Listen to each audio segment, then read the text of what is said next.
A paz do Senhor, meus queridos e amados irmãos e ouvintes. Aqui quem fala é o pastor Arnaud Barbosa, da Igreja Evangélica Pentecostal do Brasil para Cristo, e a nossa congregação fica ali na cidade de Formosa, Goiás. Nós hoje iremos dar continuidade ao estudo do livro de Gênesis, especialmente no capítulo 3. Meus irmãos, antes eu quero agradecer ao pastor Gedeon Júnior pelo convite, pela direção desse belíssimo trabalho e também a confiança depositada pela nossa pastora presidente, a pastora Loide. Que Deus possa abençoar grandemente a nossa liderança, a liderança do nosso ministério. Vamos lá então. Nós iremos falar do primeiro grande momento dramático de toda a Bíblia Sagrada. Nesse capítulo, nós vamos ver como aconteceu a mudança histórica de todo o destino da raça humana. Estamos falando da queda do homem e as consequências que essa queda trouxe para a criação. Nós vimos nos capítulos anteriores, meus irmãos, que tudo que Deus fez era bom e funcionava em perfeita harmonia. Inclusive, eu quero aqui, irmãos, parabenizar ao pastor Fernando e o pastor Cristiano pela belíssima explicação destes textos sagrados. Me refiro a Gênesis capítulo 1 e o capítulo 2. Bem, o homem ali com a sua varoa, ele estava desfrutando a boa vida que Deus lhes havia dado no jardim. Estava tudo lindo e perfeito, até que entra na história um personagem que fará tudo mudar na vida do casal. Nós estamos falando da serpente, que era o mais sagaz entre todos os animais selvagens que o Senhor Deus havia criado. Gênesis capítulo 3, versículo 1. Esse personagem, irmãos, ele não está ali por acaso, ele não entra na história assim por acaso. Mas primeiro vamos entender quem era esse personagem.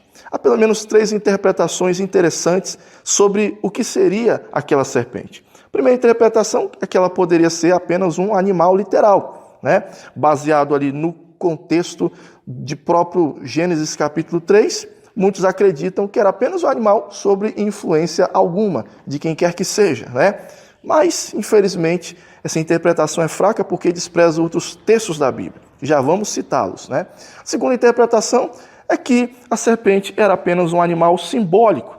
Então, baseado ali em Apocalipse capítulo 12, versículo 9, em que esse texto ele atribui a Satanás a figura da antiga serpente, alguns acreditam que não era uma serpente de verdade, era apenas Satanás se transfigurou naquela imagem para poder conseguir criar um diálogo ali com a mulher. Mas há problemas graves nessa interpretação, porque ela despreza o próprio contexto de Gênesis capítulo 3. A melhor interpretação sobre quem seria a serpente, então a melhor interpretação seria a terceira, em que nós entendemos que a serpente, ao mesmo tempo, ela é um animal literal, ou seja, de fato ela existiu, era um animal que estava ali, mas sobre uma influência de Satanás. Aqui nós vamos encontrar a primeira possessão maligna de toda a história bíblica. Está exatamente aqui. Irmãos, nessa interpretação, a gente respeita tanto a exegese, que é o que o texto, no seu contexto, ele está dizendo, e também a hermenêutica, o que quer dizer uma interpretação em que todos os outros textos da Bíblia dizem a respeito deste mesmo assunto. Então nós sabemos que de fato era uma serpente, mas sobre a influência de Satanás, nós temos aqui uma seguinte pergunta. Por que Satanás estava ali? Quais eram, meus irmãos, as suas intenções ali naquele jardim? O que ele queria? Bem, a narrativa vai deixar claro que o objetivo de Satanás era provocar a queda da raça humana. Satanás não queria, irmãos, que o homem, que é a maior glória da criação divina, Satanás queria que o homem não vivesse bem, que o homem viesse a sofrer, viesse a cair e receber, no mínimo, o mesmo castigo que ele mesmo, esse infeliz, ele recebeu após a sua rebelião no céu. Você lembra disso? Pois é, Satanás viu no casal Adão e Eva uma forma de não apenas atrapalhar a felicidade do casal, mas também de atingir o próprio Deus, que tanto os amava. Mas, para esse plano dar certo, o tentador, então, ele começou a preparar algumas estratégias malignas de uma forma ardilosa para tentar conseguir o que ele queria. Vamos lá. Qual foi a primeira estratégia de Satanás? Primeiro, ele escolhe um alvo para usar. Ao contrário do que muitos pensam, o inimigo, ele não se apresenta nessa forma mística e assustadora como as pessoas imaginam, Ali com chifres, com rabo, com um tridente, naquele aspecto horrível.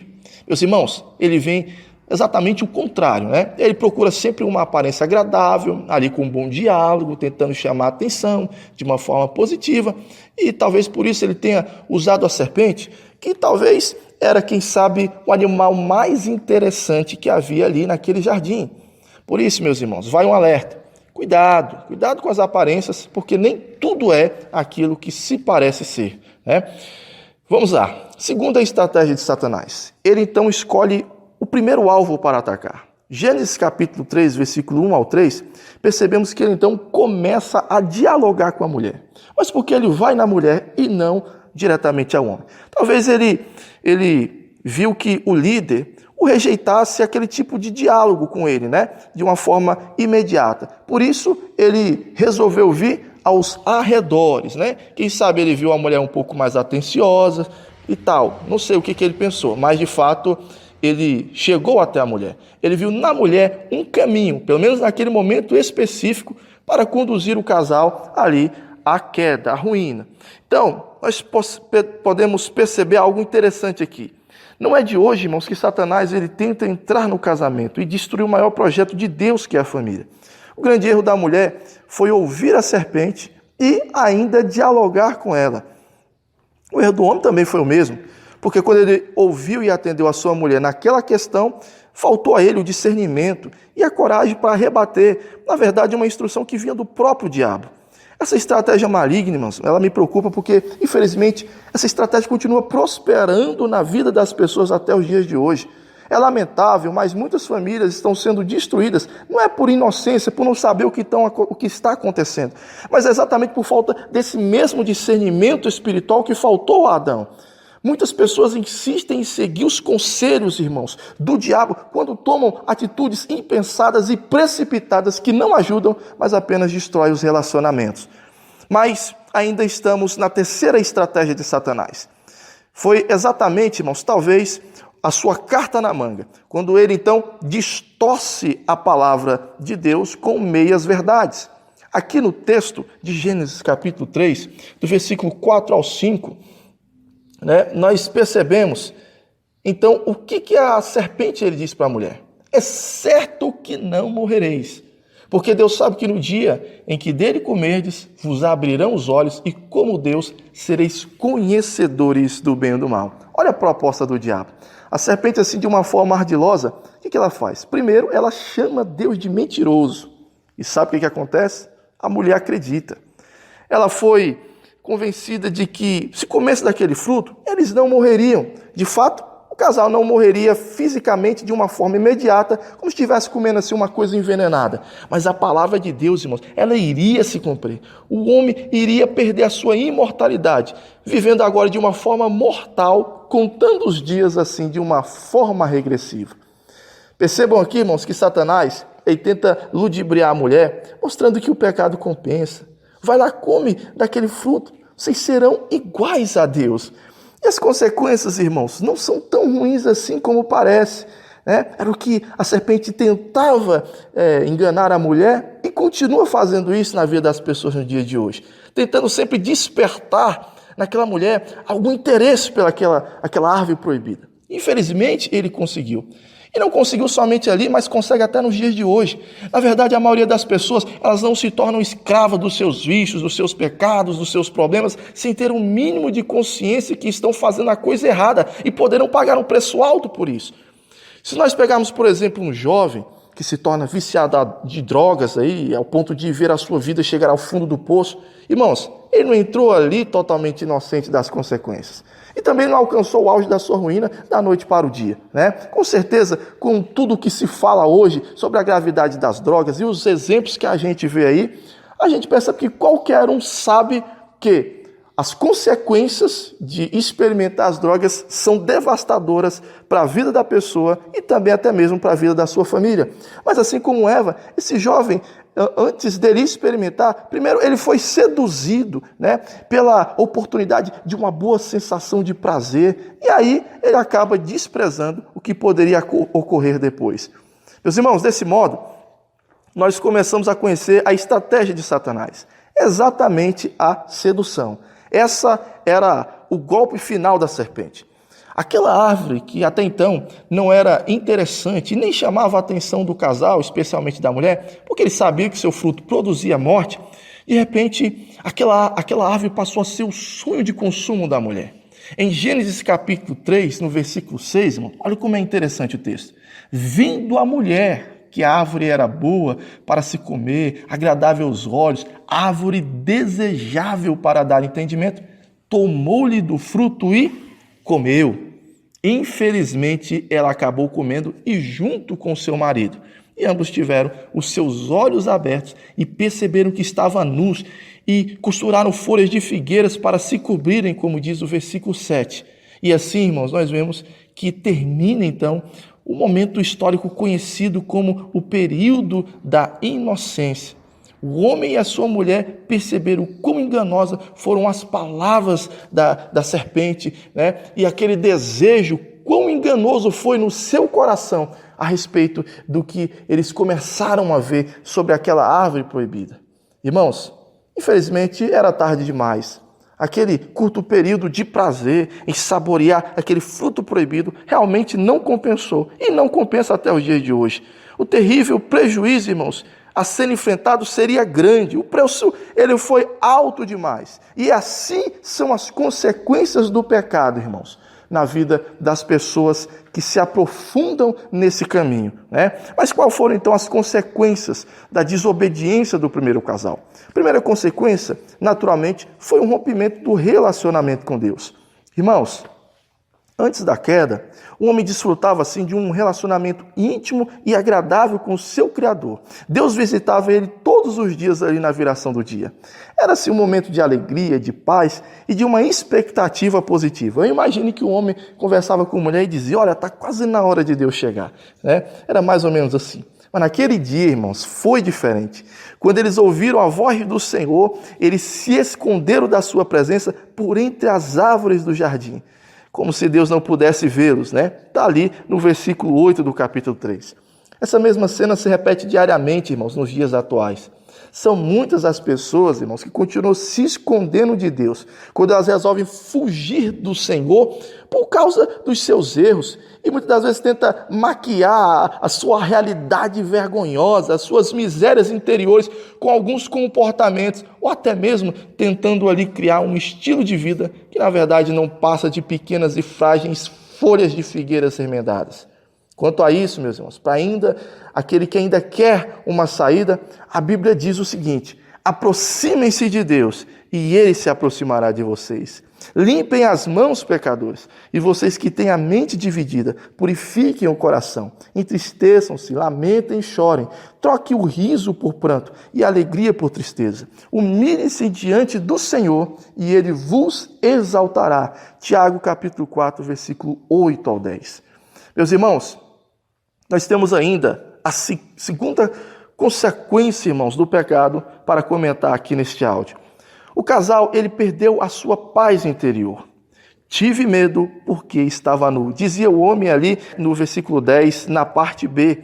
Esse medo de Deus trouxe ao homem assim, uma série de conflitos emocionais.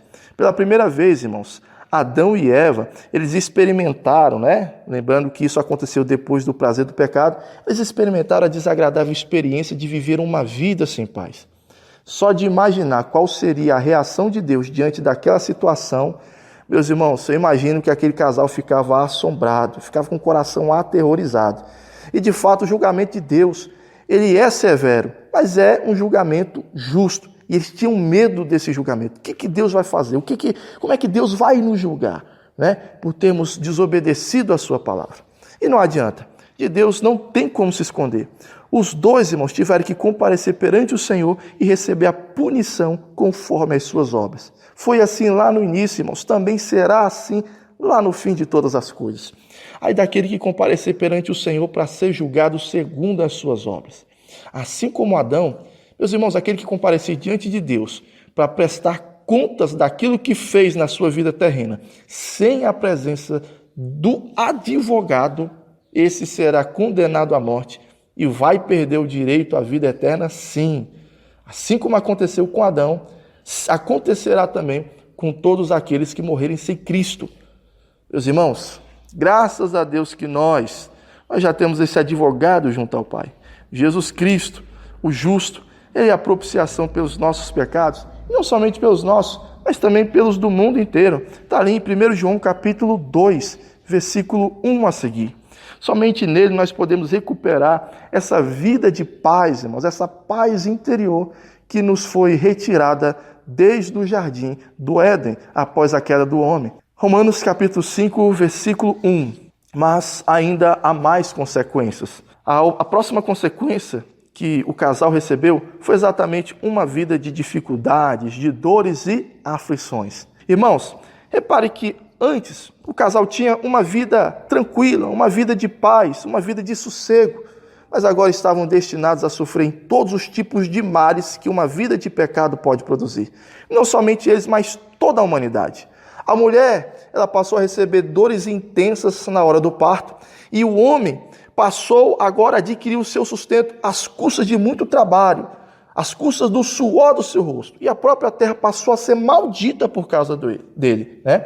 A terra que só produzia coisas boas, bons frutos, passou também a produzir cardos e abrolhos, irmãos, para dificultar a vida do homem. E com o passar do tempo, esse desastre da natureza só foi crescendo, ao ponto do próprio apóstolo Paulo dizer que a criação geme e suporta angústias até agora. Romanos capítulo 8, versículo 22. E tudo isso aconteceu porque o casal se aventurou em uma experiência curta, mas uma experiência proibida. Pensa, irmãos, que acabou? Ainda tem mais. E talvez o pior ainda esteja por vir. O pecado, ele gerou a ruptura entre os homens. É o caso, por exemplo, irmãos, em relação ao homem e a sua mulher. Eu fico aqui imaginando, irmãos, no capítulo anterior, capítulo 2, quando o homem viu a sua esposa que Deus fez para ele a cortejava dizendo, ossos dos meus ossos, carne da minha carne. Mas de repente tudo muda após o pecado, né? A mulher passou então a ser o motivo de todos os seus erros. Ele passou a descontar na mulher a culpa dos atos que ele mesmo cometeu voluntariamente. E a mulher não fica por baixo. Ela lança na serpente a culpa dos seus erros. Irmãos, tudo vivia assim em harmonia. Agora começa um jogar a culpa no outro, né? E esse ato de lançar sua responsabilidade no outro, irmãos, já fazia parte dessa nova natureza caída, essa natureza degradada que necessita ser regenerada. Isso seria apenas o início do que ainda estava por vir. A falta de paz nos relacionamentos só iria piorar com o tempo. O pecado, irmãos, ele desencadeou no mundo todos os tipos de comportamentos mais desprezíveis que nós podemos imaginar. O egoísmo, a soberba, a inveja, o ódio e tantos outros mais. Inclusive, irmãos, a vida desse próprio casal, os dois primeiros filhos, nós vamos observar que um mata o outro exatamente por causa desses comportamentos vis que nascem no coração do ser humano, né? Irmãos, só de imaginar que tudo isso poderia ter sido evitado, dá-se uma dor no coração. Mas Deus, irmãos, não vai deixar essa história terminar desta forma. Ele, na sua infinita misericórdia, ainda nos traz uma esperança profética para a humanidade. Mas isso nós iremos falar detalhadamente somente no próximo áudio. Por hoje, nós devemos meditar no perigo que o pecado produz e as consequências, irmãos, de cada decisão que nós tomamos na nossa vida. Meu amado ouvinte, não se engane. Tudo aquilo que o homem plantar, ele vai colher sim. Ninguém pode zombar de Deus brincando com o pecado. Vai lá, leia Gálatas capítulo 6, versículos 6 ao 10. Paulo também diz em Romanos capítulo 6, 23, que o salário do pecado é a morte. Ou seja, cedo ou tarde, ele vai chegar. E o acerto de contas com Deus será realmente duro, será severo. Por isso, irmãos, vigie, ore, fuja do pecado, da aparência do mal, dos desejos malignos, das paixões dessa velha natureza e principalmente resista ao diabo, como nos ensina as Sagradas Escrituras. Nós temos ali o texto de Mateus 26, versículo 41, 1 Coríntios 6, versículo 18, Tiago capítulo 4, versículo 7. Somente, irmãos, desta forma nós poderemos receber a tão sonhada recompensa da vida eterna que está em Cristo Jesus, o nosso Senhor. Meus irmãos, se Deus falou contigo, compartilhe esse vídeo, deixe aí o seu like, se inscreva no canal. No demais, fiquem todos com Deus e até amanhã, se assim o Senhor nos permitir. Deus abençoe.